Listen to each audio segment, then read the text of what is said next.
It's always useful for government and the private sector to talk about, the issues that are material in Nigeria and in the achievement of Nigeria's objectives. And I like the focus on the ERGP. You need both the private sector and the public sector talking to each other because we all have a collective responsibility to make it happen. It's not a government object.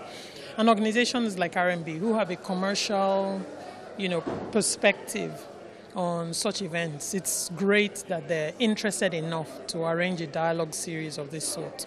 So once again today, diversification comes on the front burner.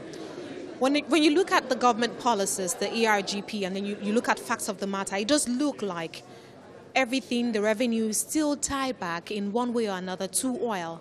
To what extent would you say Nigeria has made progress on the journey to diversification? I actually believe that Nigeria is well on the way to diversification. You will always see oil stick out as a big number for some time because it doesn't happen overnight. It happens over time. It's the same thing with diversification. Oil is such a big component in terms of, contribution. It's not a big component from a GDP perspective. But it's a big component in terms of revenue to government. And oil will do that for some time until the other sectors become mature enough to make the contribution that they do. Agric is a big contributor, for instance, in terms of number of people employed. It's also a big contributor in terms of GDP. But it is not a big contributor to revenues because we need to go from crop production, which is the biggest agric component now, to preserving, to processing, to adding value that will then bring the revenues. But this requires investments to be made first by the private sector, and then it will take some time for those companies to mature and get to a point where they're contributing as they should. But I believe that Nigeria is well on her way. We just need to stay the course. But not only stay the course, we need to continue to attract private investments into the sectors that are required to keep the diversification on course. How do we get private investors interested in investing in Nigeria? No, we need private investors in Nigeria to invest, but we should not be unmindful of the fact that we still need foreign investors. There's no country in the world that doesn't court foreign investors. So Nigeria should not be afraid to say we want foreign investors.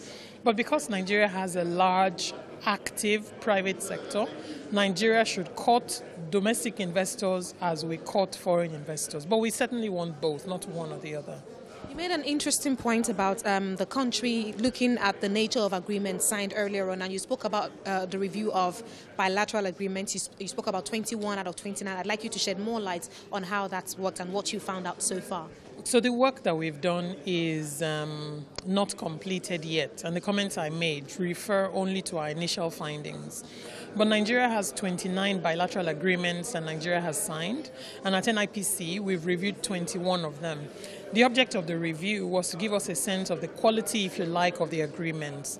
We came up with 20 parameters that are either critical, provisions that an agreement should have, or reform-oriented provisions that an agreement should have. And what we found from our review suggests that a good number of those agreements, if Nigeria wants to promote investments that are inclusive, that are sustainable, that are responsible, and that will help Nigeria achieve her sustainable development goals, what we found from our review suggests that a good number of those agreements should be renegotiated.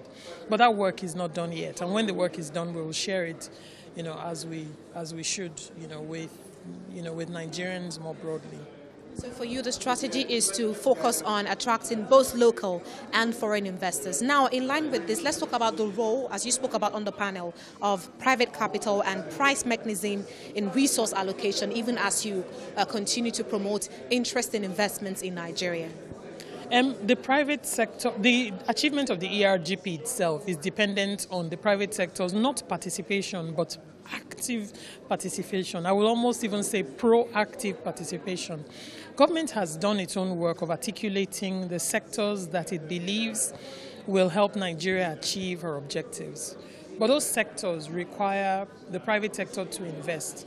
And our own estimate at NIPC of what the private sector's input Nigeria needs is about 80% of the circa $450 billion of investment that is required to achieve the ERGP. So it's quite a big role that the private sector needs to play. In your communications with investors, what are some of the challenges that they have shared with you as roadblocks to wanting to invest in Nigeria? The biggest issue by far that investors talk about is the broad macroeconomy and the stability of that macroeconomy. The second issue that investors complain about is corruption. Investors also complain about government policy flip-flop and not having sufficient engagement in policy formulation, so that their voices are heard and their views are reflected. And how would you say the ERGP has fared as part of measures to eradicate these challenges and roadblocks? The ERGP was articulated with active involvement from the public sector, the private sector, and I would say the diplomatic community and development finance institutions. But it is a document that government pushed. And many of us in government use the ERGP as a beacon, as a guideline for the direction that government is headed in. I believe that if this approach continues, that the ERGP will actually help Nigeria achieve the objectives that were set in that document. Perhaps the targets, all of the hard targets, may not be met, but the objective of diversification, a new way of thinking, considering inclusive growth, the need to build and develop our people, I think is a very good place to start.